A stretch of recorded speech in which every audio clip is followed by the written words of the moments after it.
Merci. Et enfin, pour le groupe radical républicain, démocrate et progressiste, la parole est à Monsieur Stéphane Claireau.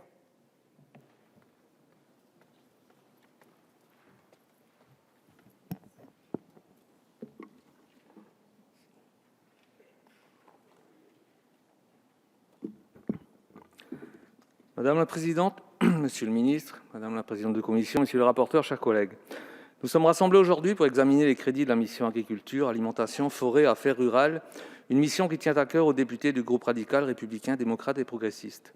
Cette mission comprend 4 programmes dont il suffit de regarder la récapitulation des crédits dans les premières pages du bleu pour constater la baisse des crédits. Ils participent à l'effort de redressement de nos comptes publics, comme le dit la formule d'usage. Le budget global du ministère de l'Agriculture passe de 4,9 milliards d'euros en 2013 à 4,4 milliards en 2016. Cela dit, au-delà du budget du ministère, nous devons avoir un regard plus global sur l'ensemble des moyens mobilisés par l'État et l'Union européenne sur l'agriculture.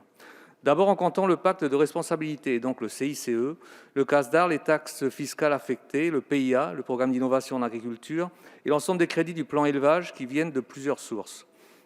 Et surtout en intégrant les 410 millions d'euros de l'exonération de cotisations sociales patronales pour les travailleurs occasionnels demandeurs d'emploi, plus couramment appelés les salariés saisonniers, une exonération souvent critiquée pour son absence de sélectivité, mais qui donne les moyens à de nombreux agriculteurs en souffrance de se maintenir à flot et d'employer de la main-d'œuvre locale. Au total, les exonérations de cotisations et crédits d'impôt montent en charge et passent de 2 milliards en 2013 à 4,2 milliards prévus pour 2016. Enfin, il y a aussi les crédits de l'Union européenne avec la PAC. Au final, l'exigence de sincérité budgétaire nous impose de constater une augmentation globale des moyens alloués à l'agriculture en France, avec une augmentation des exonérations et crédits d'impôt bien supérieure aux baisses de crédits du ministère. Cela fait quasiment plus d'1 milliard d'euros en plus entre 2013 et 2015, c'est-à-dire plus de 4,8% d'augmentation sur 2 ans pour notre agriculture. Soyons honnêtes, ça aurait pu être pire. Au groupe 2RDP, nous pensons sincèrement que notre agriculture française, que ce soit en métropole ou dans les outre-mer, et nos paysans ont besoin d'un soutien sans faille alors qu'ils traversent depuis plus de 20 ans une profonde crise. Je pense notamment aux filières élevage, fruits et légumes et lait. Je tiens d'ailleurs à associer à mes propos l'ensemble de mes collègues du groupe et principalement ceux dont les contraintes d'agenda n'ont pas permis de se libérer. Jacques Krabal, Jeannine Dubié, Joël Giraud, Dominique Orliac ou encore Jacques Moignard. Monsieur le ministre, mes chers collègues, vous le savez aussi bien que moi, les externalités positives de l'agriculture sont nombreuses et enracinées dans notre pays. Notre indépendance et notre sécurité sanitaire alimentaire, l'animation et la vitalité de nos territoires, notre balance commerciale, l'encouragement de l'emploi local. L'agriculture est un secteur hautement stratégique pour la France. Elle doit être remise à la place qu'elle mérite, c'est-à-dire à la première. Monsieur le ministre, nous saluons tous les efforts et toutes les bonnes initiatives du gouvernement. Il y en a beaucoup qui commencent à porter leurs fruits. Pour autant, cela ne suffira probablement pas pour répondre à l'ampleur de la crise et aux défis à relever. Je voudrais évoquer 3 points.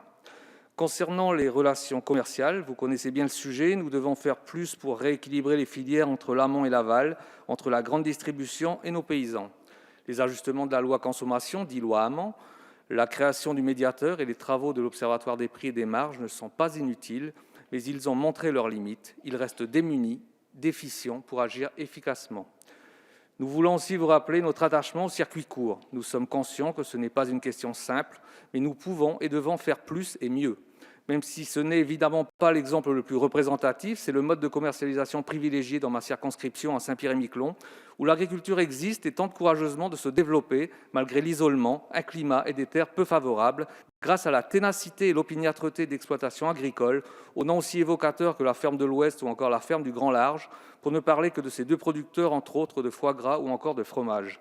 Ces agriculteurs ultramarins de l'Atlantique Nord méritent toute votre attention, Monsieur le ministre, en termes d'accompagnement et de soutien, notamment dans leurs tentatives de développement à l'exportation de leur production vers le marché canadien voisin. Autre question assez proche, nous sommes nombreux, sur tous les bancs, à réclamer l'amélioration de la traçabilité pour les produits transformés notamment. Monsieur le ministre, c'est le sens de l'histoire et nous y parviendrons un jour. Il est toujours temps de résoudre cette question et vous pourrez ajouter cette mesure à votre crédit. Si les industriels n'y aboutissent pas et ne parviennent pas à s'entendre, nous allons avoir besoin d'une volonté politique forte. Il faudra l'imposer. Vous savez que vous pourrez compter sur nous pour vous y aider. Au cours des débats, nous vous proposerons plusieurs amendements de modification de répartition de crédits. Il consiste à déplacer quelques millions d'euros depuis les crédits de fonctionnement du ministère de l'Agriculture, hors personnel, pour les redéployer vers l'aide aux agriculteurs en difficulté, le fonds d'allègement de charges, les assurances climatiques, l'exonération de cotisations pour les saisonniers et les mesures agro-environnementales et climatiques. En conclusion, je voudrais dire que les députés du groupe 2RDP sont attachés au redressement budgétaire dans la justice. Nous constatons une hausse globale des moyens, car l'augmentation des exonérations et le CICE sont supérieurs à la baisse des crédits de la mission Agriculture. Dans ces conditions, nous voterons les crédits de la mission, tout en vous encourageant, Monsieur le ministre, à poursuivre tous les efforts nécessaires au renforcement durable de la compétitivité de notre agriculture. Je vous remercie. Merci. Nous en arrivons aux questions.